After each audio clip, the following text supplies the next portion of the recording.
taking your calls. I'm trying to find somebody who agrees with Stacey Dash. Hot 97, hello. Destiny. Destiny, you agree with Stacey Dash? No, I think she's totally wrong because, honestly, white people got everything. Like, we don't have anything for ourselves. Can we at least have Black History Month? Well, no, the funniest part is all of history that we get is defined by the white experience of history in America, which is one perspective. Our history, we never really get the Native American Indian perspective. We rarely, we got to fight to get the black perspective. The Chinese perspective of even immigrants and how they felt coming to this country, laying railroads and getting treated like crap. We don't really hear that story either at all. Yeah, so and you know, and it goes. I think it goes. People don't necessarily understand if you're not from any of those cultures why it's important to share that story, but mostly it's because you're the minority. You're the smaller group. You've had to fight and claw your way to have what you have, and you want your story to be shared. I still stand by the fact I think Stacey Dash is taking some sort of meds, or she's drunk. Dro from YO, you agree with Stacey Dash? I do, my brother. I don't even really want to get into it too much. I just want to break it down real quick, you know? So you don't want to get into it, but you want to break it down. Quick. That makes about as much sense as Stacey. Real quick. It's double standard. You know what I'm saying? It's just like with the Oscars. Like, tell me a good movie that we put out, and when I say we, I mean our community, that deserves an Oscar. Anytime we do get one, it's for movies like, what's that with Denzel Washington? Training Day. That don't deserve it. Nah, Denzel got a supporting actor for Glory, and that was a great film. That was a good one. And he was nominated for Malcolm X. So and also remember, it's the conversation around the Oscars this year is not about specific movies that didn't get acknowledged. It's about actors who did great jobs in films that did not get acknowledged, like Idris Elba, who did a great job in the film that he was in, Beasts of No Nation. I mean, listen, I understand the point that she's trying to make. Yeah. It's not hard to understand. It's just not right. Josh from Brooklyn. Hey, what's up? What's going on?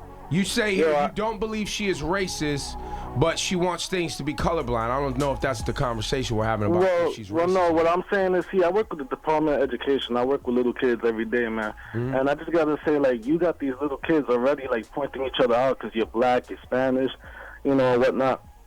So it's just, I feel like it's not so much about being racist. It's just so much about not pointing someone out. We're all the same. We're all human beings, you know. I'm not saying don't give black people their... You know, don't give them what they got. You know, they earned what they got, but just respect everybody. Everyone should just love each other. And Josh, you work with our children? Yes, I do. You work for New York City Public School? Yes, I do. Okay, thank you for calling. All right. Part of the problem. Well, why? What he said wasn't part of the problem, though. Well, because that's not what we're talking about. Nobody said Stacey Dash was racist. But okay. So he's missing the point. Got it.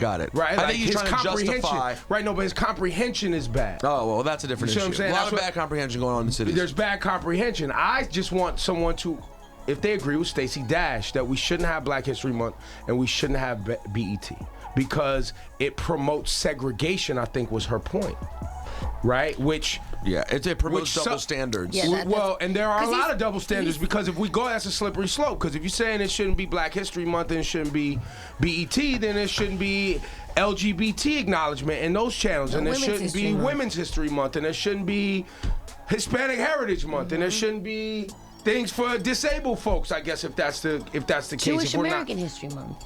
That's not a thing, but it's not. No. St. Patty's Day, I guess, if you want. Like, I mean, it's all about cultural recognition in some regard, right?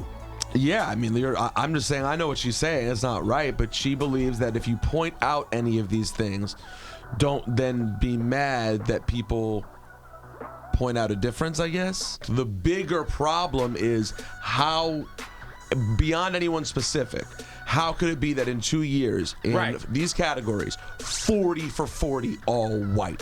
That's just not right. And furthermore, if you're trying to correct an industry that has built-in problems, that can't happen. Right. And the Oscars are just a symptom of a larger problem. In the NFL, if you're going to hire a new head coach, there's a thing called the Rooney Rule. You have to interview minority candidates first.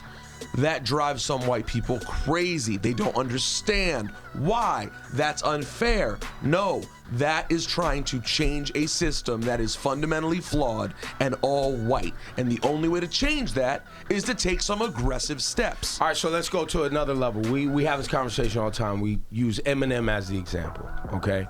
And we always talk about how all of us, I don't know if everybody in this room, but specifically me and Rosenberg, have had interaction with white people who have said, I don't like hip hop, but I like Eminem.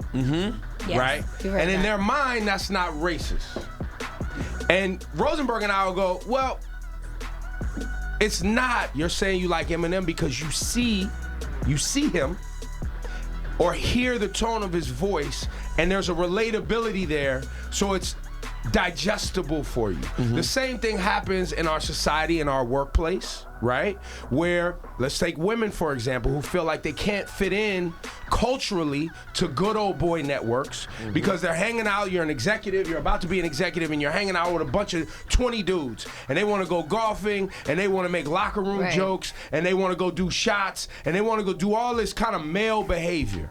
And you as a woman executive trying to fit into this culture, these aren't things that you enjoy. You just don't fit in. You just don't fit in. So the same thing applies when you're black, when you're Spanish, when you're Asian. Not all the time, but sometimes where culturally you're doing things and you just don't fit in.